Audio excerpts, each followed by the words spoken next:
1979 was the twilight of a golden decade, where soul met disco and R&B voices reached their velvet peak. Teddy Pendergrass was seducing the airwaves with undeniable passion. I don't ever want our love again. Donna Summer was turning up the heat in every club from Detroit to DC.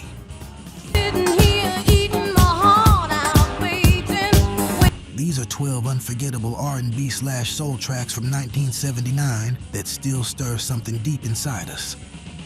Number 12, You Know How to Love Me by Phyllis Hyman, the elegant anthem of grown-up romance. Ladies and gentlemen, from Sophisticated Lady, she just finished a couple of minutes ago on the stage. Please greet Miss Phyllis Hyman. Released on Arista Records in 1979, this silky groove marked a defining moment for Phyllis Hyman's career. Already beloved in jazz and soul circles, this track was her boldest crossover into danceable R&B.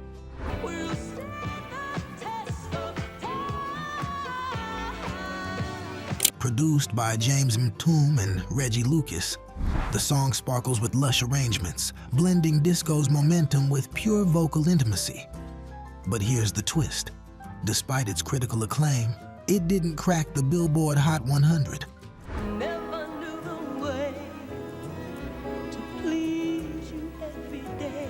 Instead, it became a cult classic in quiet storm radio rotations and after-hours lounges. Picture it? Soft lights, a glass of something smooth, and that chorus wrapping around you like silk.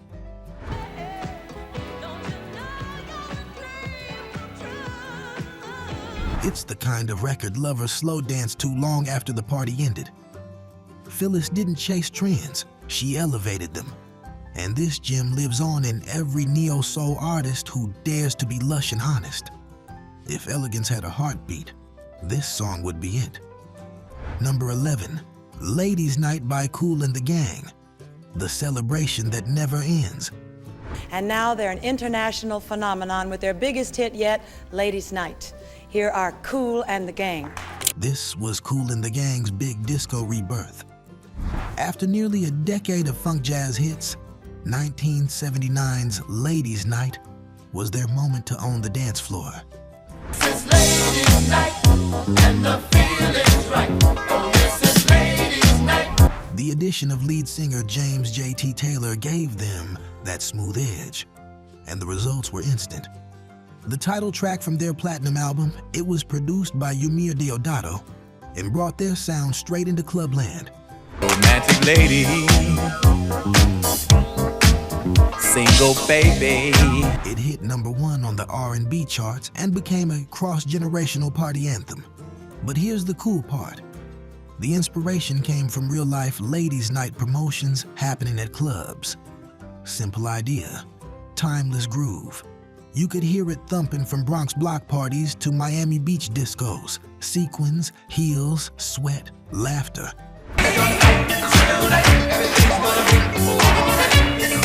It was all there in that infectious bass line and those joyful horns. Still today, when that opening beat hits, you know what time it is. It's Ladies' Night, and everybody's feeling right. It's ladies' night, and the feeling's right. If that was joy on wax, this next track takes us deep into heartbreak. Number 10, I Want You by Marvin Gaye, Live 79. The sensual masterpiece reborn on stage. I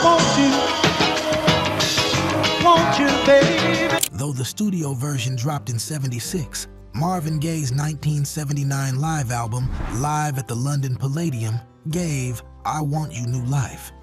But I get along somewhere, baby. And let's be real, Marvin Live was a whole different kind of seduction. This performance simmered. By 1979, Marvin had seen the highs and lows of fame, and this version carried all of that longing.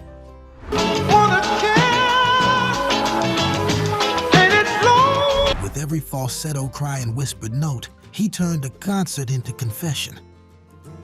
Behind the scenes, Marvin was battling personal demons, but on stage, he was baptized in sound. The rhythm section was tighter than ever, and that signature groove rolled like honey under velvet. Won't you, baby? I want you. It was the sound of someone reaching across a crowded room, or maybe across time, and you felt it. While the studio track climbed the charts, the live version proved why Marvin was untouchable. From live lust to cinematic soul, the next track took us straight to the movies. Number 9, theme song from Mahogany, Do You Know Where You're Going To, by Diana Ross. Glamour meets reflection. Album. Would you welcome superb talent, Diana Ross. Though originally released in 1975, it surged back in 1979 with Mahogany playing in syndication and Diana Ross riding the wave of her solo success. Where are you going to? This song became more than just a soundtrack. It was a soulful question to a nation in transition. Written by Michael Masser and Jerry Goffin, the track paired Diana's delicate vocals with sweeping orchestration. Behind the scenes, there were tensions. Berry Gordy directed Mahogany, and creative clashes nearly stalled the film. But the song, it soared. Do you know, once we were standing. Imagine a mirror ball spinning in slow motion, casting light and shadow, just like the lyrics. Do you know where you're going to? Wasn't just about Diana's character. It was about all of us, trying to find love, meaning, and our next step. Laughing at the questions that you once asked of me. It reached number 1 on the Billboard Hot 100 and earned an Oscar nomination. But more than anything, it cemented Diana Ross as a solo star with cinematic soul. From glitz to grit, the next song takes us to Philly for something raw. Number 8, Come Go With Me by Teddy Pendergrass. The invitation you couldn't refuse. Right outside. We can leave right now. By 1979, Teddy Pendergrass had fully stepped into his solo power, and this track from Teddy was pure bedroom fire. Baby, I hope you're ready to go. See, I know. Philly International's finest, produced by Gamble and Huff, this was slow jam perfection. What made it sizzle wasn't just the bass line or the strings. It was Teddy's voice, that growl, that command. Come go with me wasn't a request. It was a promise. Come on and go with me. Trivia? In live shows, women would throw hotel keys on stage when this song played. His concerts became legendary for their ladies-only nights. Teddy was the king of the intimate anthem. Picture a cassette tape sliding into the deck, candles lit, velvet drapes swaying. This was grown folks' music, no doubt. I want you to do is come on over to my place. Though it only peaked at number 14 R&B, its cultural heat is undeniable, and it laid the blueprint for every slow jam seduction that followed. Feeling hot? The next track takes us to spiritual heights. Number 7, God Is Love by LTD, the groove with a higher calling. Let's welcome LTD.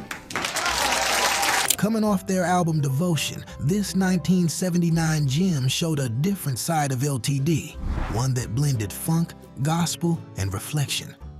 Fronted by the ever-soulful Jeffrey Osborne, God Is Love wasn't a typical radio single. It was a quiet storm favorite, a track that whispered more than it shouted. Back then, spiritual R&B was sacred ground. You had to mean it.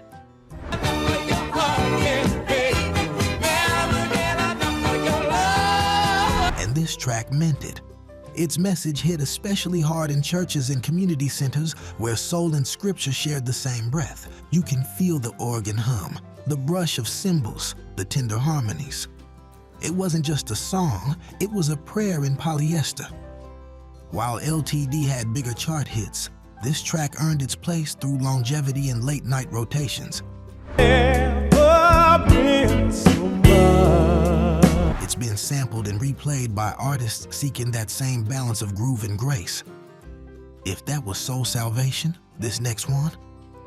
It's pure Saturday Night Fever, If these classics from 1979 are bringing back memories, give this video a thumbs up.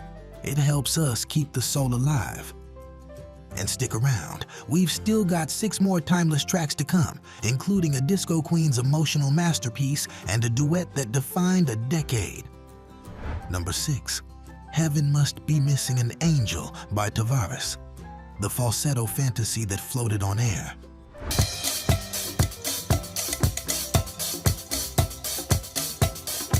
Though first released in 1976, Tavares' Heaven Must Be Missing an Angel was still tearing up roller rinks and weddings in 1979, thanks to its enduring popularity and extended remix versions spinning in discos.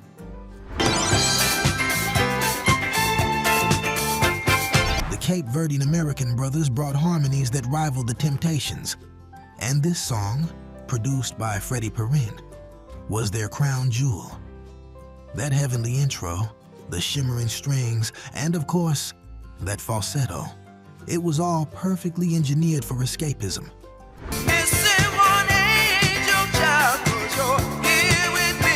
Disco wasn't just about dancing, it was about transcendence. And Tavares gave us wings. It hit #1 on the Hot Dance Club chart and top 10 on the R&B list. But more than stats, it lives in the glitter of every retro night, every love-struck mix.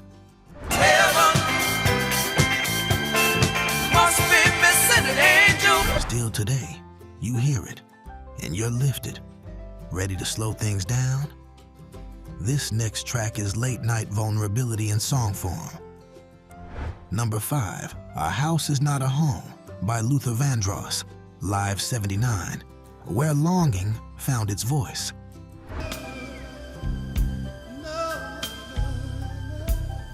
Before his major label debut, Luther was captivating audiences live, and his 1979 renditions of this Dionne Warwick classic were legendary. His version later became a definitive cover in the early 80s, but the seeds were planted in his live shows during this era. When I turn the key, oh, please be there singing. Young Luther wasn't just singing, he was testifying. That whisper then wail delivery, the way he stretched a syllable into a soliloquy, it gave the song fresh ache.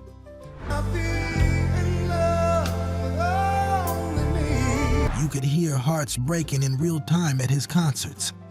People wept, couples held tighter, some just closed their eyes and let the voice wash over them. The band behind him, polished from studio work, knew when to hold back and when to swell. It was theater, it was church, it was soul. From heartbreak to high energy, the next track is pure fire. Number 4, Bad Girls by Donna Summer, the disco soul that wouldn't be tamed. Donna Summer ruled 1979. Bad Girls was her crossover masterpiece, melding R&B heat, disco drive, and pop rebellion all into one ferocious anthem.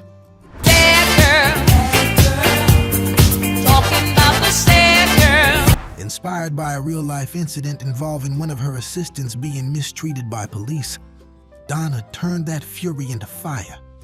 The song, produced by Giorgio Moroder and Pete Bellotte, fused street grit with chart polish. Picking up all kinds of strangers till the price is right. It hit #1 on the Hot 100 and R&B charts and stayed there. But more than numbers, it redefined what a bad girl could be. Strong, stylish, and in control.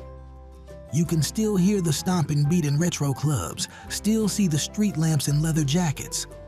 Bad girl, you're such a dirty bad girl. Donna wasn't just the queen of disco, she was its soul. The next song? It's a duet that defined quiet storm seduction.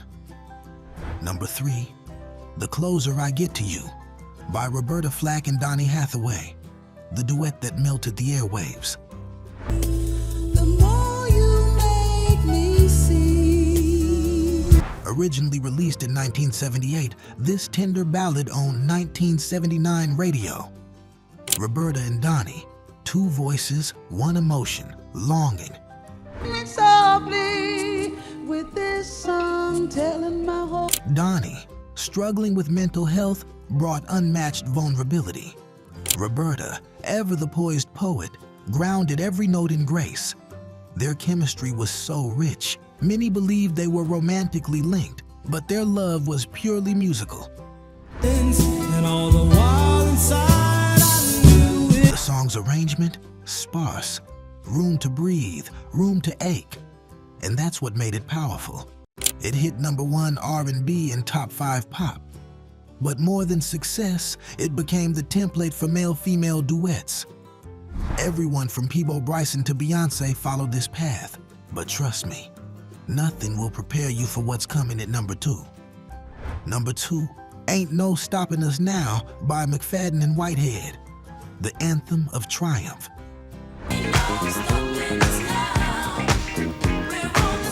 This wasn't just a hit, it was a declaration. Philadelphia's Gene McFadden and John Whitehead, longtime songwriters for others, finally stepped into the spotlight in 1979 with this unstoppable groove.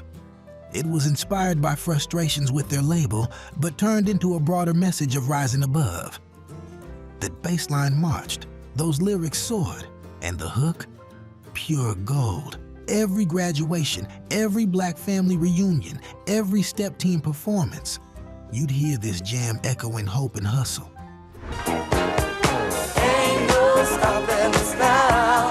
It hit #1 on the R&B chart and top 10 pop, but its true impact was cultural. It still lifts spirits, still sets dance floors ablaze. And now, the #1 song we'll never forget from 1979. #1, I'll Never Love This Way Again by Dionne Warwick, the comeback that stunned us all. One come true, something. 1979 marked a stunning return for Dionne Warwick. Teaming up with producer Barry Manilow, she delivered this aching ballad that soared beyond trends. I know I'll never love. She had faced label changes, personal losses, and shifting musical tides. But this song, it was pure catharsis. You could feel the tears in her throat, the triumph in her control. Love this way again. The way she whispered never made you believe she meant every syllable. It won her a Grammy. It returned her to the top 10. But more importantly, it reintroduced her to a new generation. Love this way again. Oh, Lord. This wasn't just a love song. It was a life lesson, told with wisdom, wrapped in orchestration, and delivered by one of soul's most elegant voices. From disco dreams to soul sermons, 1979 was a year of power, passion, and unforgettable grooves. Thanks for joining us on this Soul Stroll. Subscribe to keep the groove alive and never miss our next stroll through the sounds of yesteryear. Up next, the unforgettable soul hits of 1980. Click it, and let's keep the rhythm rolling.